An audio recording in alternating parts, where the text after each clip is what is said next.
they both could have done things differently along the way, and for their own reasons they couldn't. I think pandemic-related issues more relates to everybody has their own framework with which how they handle the pandemic. I mean, Queensland are opening up on the 13th. They originally said it was the 17th. Everybody has their own way of doing it. Would we like it to be different? Absolutely. Would we like to have a roadmap now to know what we were doing? Absolutely. But it's no one's fault. It's like blaming it on us as well. Have we done enough? But it's just we've been working on this since the AFL Grand Final to get some change, and we're backwards and forwards. And there was some concessions, but in the end, the broadcasting of cricket is a massive operation, and the time between the games is not like footy. And in the end, that's what stops it from happening. There seems to be more hope a few weeks ago, and there seems to be a willingness to make concessions for a 5 or 7 day quarantine period.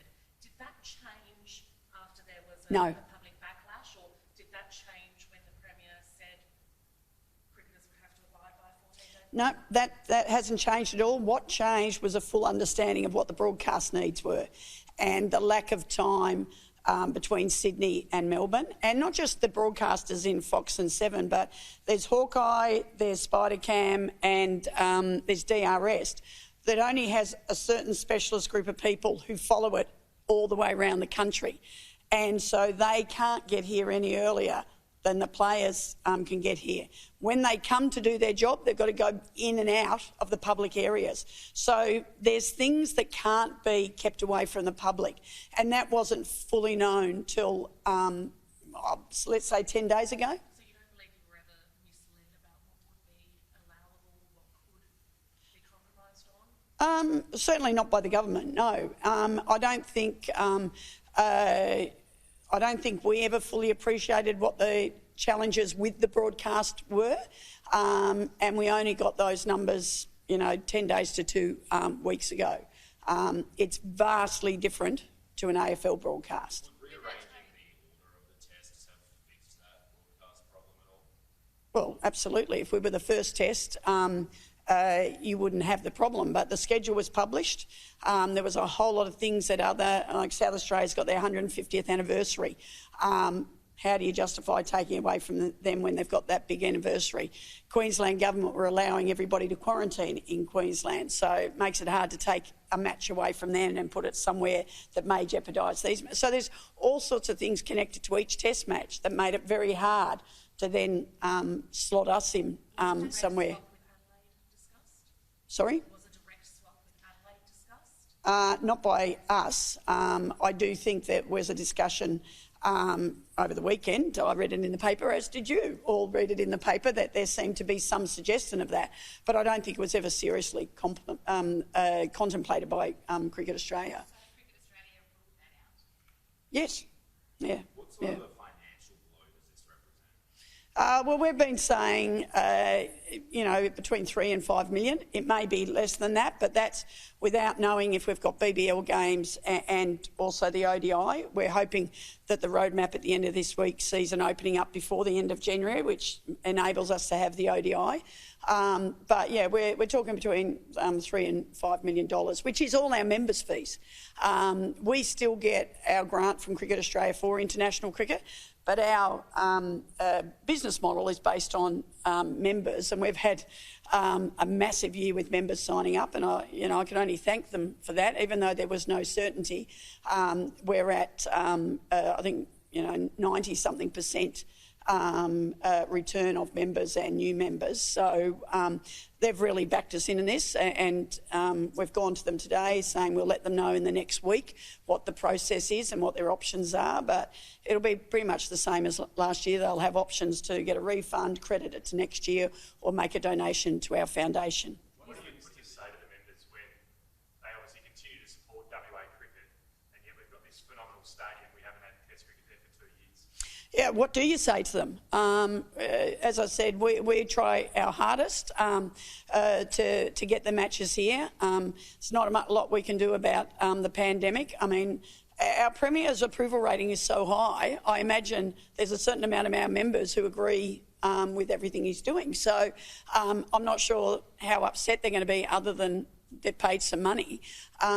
It's really hard, and this impacts what we do in the community. As you probably all know, we do a lot of work with community cricket and broader communities, and this affects what we do in those areas. You say that there's obviously a lot of people that do agree with the Premier. Do you agree with the Premier and his tough border stance? I am not going to criticise our Premier because I've been able to lead a pretty free life. All my family's in Melbourne and they do nothing but complain to me as I'm going to the beach or going somewhere down south or north. So I've said repeatedly to our staff, if the penalty we get for losing a test for living a free life virtually for the last 2 years is losing a test match, I don't think we've got a lot to complain about. Is there a reputational cost long term?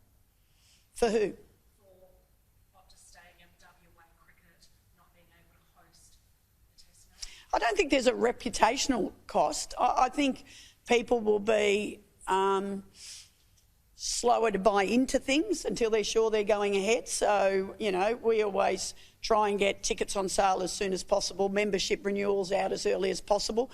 People might sit back and go, I'm not going to do it until I'm absolutely sure these games are going to come here. So I think overall, Optus Stadium ourselves couldn't have done more to get the games here. And I can tell you from a personal point of view how much of my time it does take up. And I think people in WA understand that, but not at all.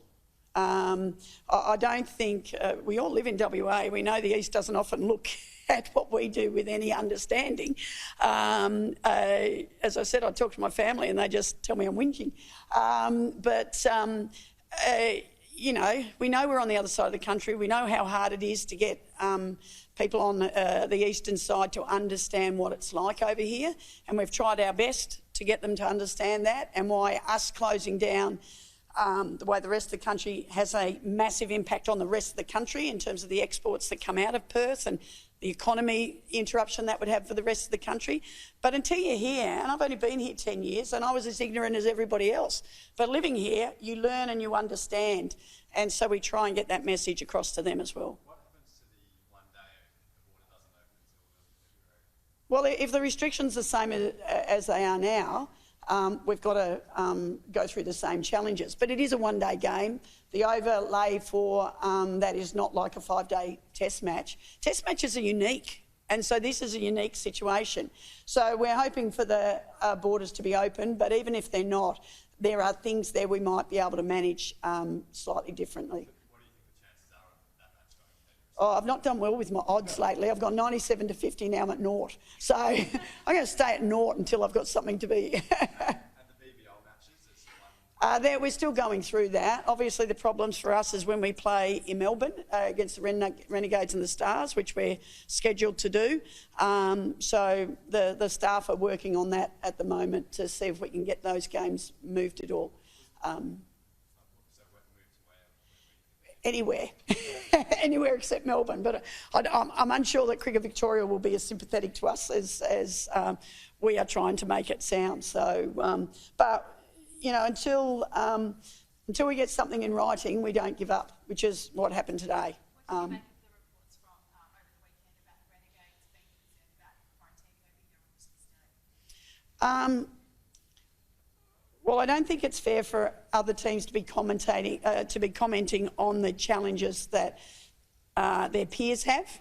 We try not to do that and provide support, and we've asked the league to try and contain that now that we've had it happen twice.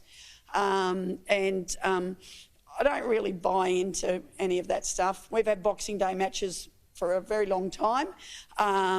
The WA government doesn't have a history of just locking down and you can't get out. You have a certain amount of time to get out if a lockdown happens, but that's kind of how they view it on the East Coast, that we shut down and you're stuck wherever you are. But if anyone came here and a lockdown did happen, you'd be able to get out within a certain amount of hours. So